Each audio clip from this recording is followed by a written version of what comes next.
सुंदर काम है।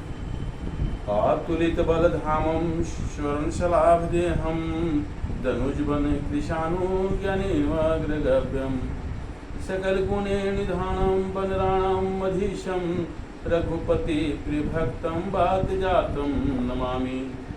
अब मैं उस अतुलित बल के धाम, जिनका शरीर स्वर्ण के समान देदीप्यमान है तथा जो राक्षस रूपी वन को अग्नि के समान नाश करने वाले तथा जो ज्ञानियों में प्रथम गिने जाते हैं, जो समस्त गुणों की खानी वानरों के अधीश्वर सेनापति तथा श्री रामचंद्र जी के श्रेष्ठ दूत वायु के पुत्र हनुमान जी है, मैं उनको नमस्कार करता हूँ।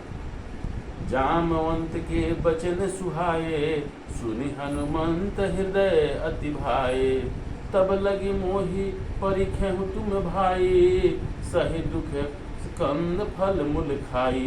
तब जामवंत जी के सुहावने वचन सुनकर हनुमान जी के मन को बहुत अच्छा लगा। उन्होंने कहा, हे भाइयों, तब तक दुख सहकर और कंदमल फल खाकर मेरी प्रतीक्षा करना।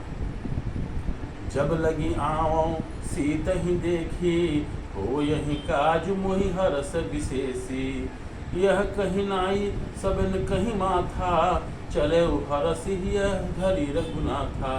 जब तक कि सीता जी को देखकर आऊं यह कार्य हो जाए तो मन प्रसन्न हो, ऐसे कहकर सबको सिरनवा हृदय में श्री राम जी का स्मरण करते हुए प्रसन्नता से चल दी। सिंधु तीर एक भूधर सुंदर कौतुक कुदी चले उता ऊपर बार बार रघुबीर संभारी तर के पवन तनय पल भारी।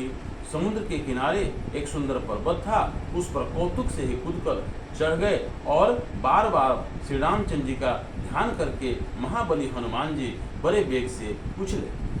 जेहि गिरि चरण देहि हनुमंता चले गोसा पताल तुरंता जिमी अमोध रघुपति कर बाना यही भांति चले हनुमाना।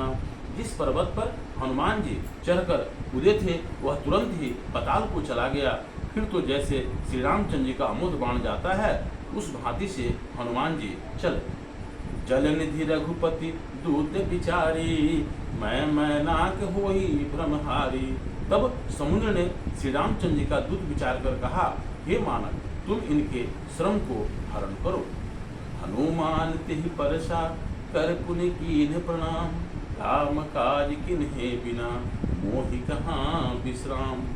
उसके उत्तर में हनुमान जी उस पर हाथ फेरकर बारंबार प्रणाम करने लगे और बोले कि श्री रामचंद्र जी का कार्य किया बिना मुझे विश्राम कहाँ है।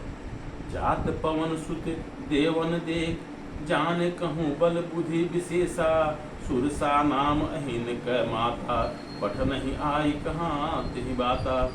उधर जब हनुमान जी को जाते हुए देवताओं ने देखा तो वो उनके बल बुद्धि की विशेषता जानने की इच्छा की और सुरसा नामक सर्पों की माता को भेजा जिसे आकर यह बात कही।